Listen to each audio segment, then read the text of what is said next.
climate health risks could cost $1.5 trillion by 2050. A new joint report from the World Economic Forum and Boston Consulting Group puts a hard figure on the economic cost of climate inaction, over 1.5 trillion in lost productivity by 2050 due to health impacts from climate change.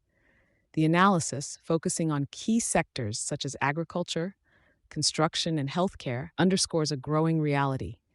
Businesses that delay adapting to climate-related health risks risk falling behind.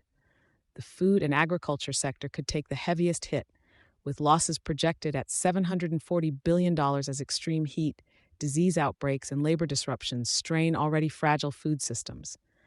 Built environment industries, especially construction and infrastructure, are next, facing an estimated $570 billion in economic losses as rising temperatures create unsafe working conditions. Even the healthcare sector itself isn't immune.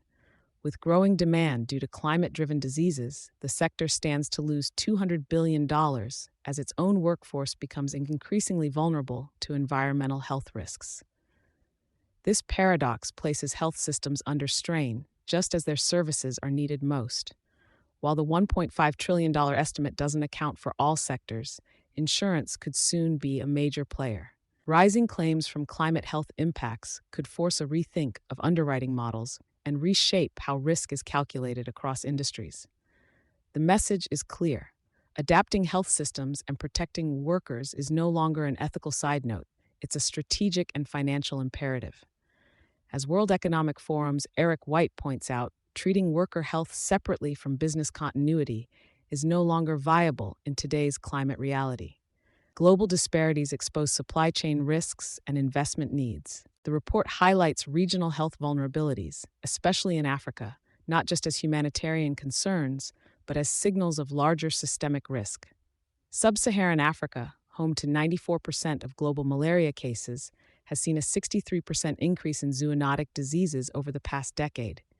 In 2022 alone, diarrheal diseases claimed over 500,000 lives across the continent. These health impacts reveal structural weaknesses in the global economy, particularly in regions tied closely to global supply chains. Regina Osi of BCG's Johannesburg office notes that Africa's climate health vulnerabilities carry significant global implications.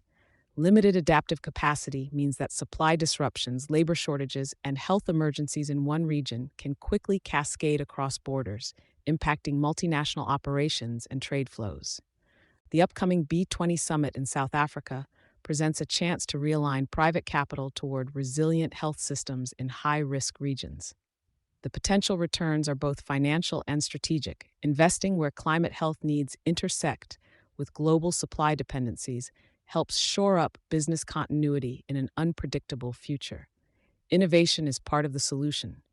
Heat-stable medications, climate-resistant crop varieties, and next-gen insurance products are already being tested in markets. New cooling technologies are making high-risk industries safer for workers, and more inclusive insurance frameworks are beginning to address community-wide health shocks. The report cautions that private sector momentum isn't enough.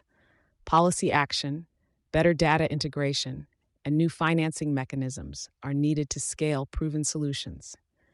With COP30 on the horizon and the World Economic Forum's Sustainable Development Impact meetings approaching, this is a pivotal moment for aligning business innovation with policy reform.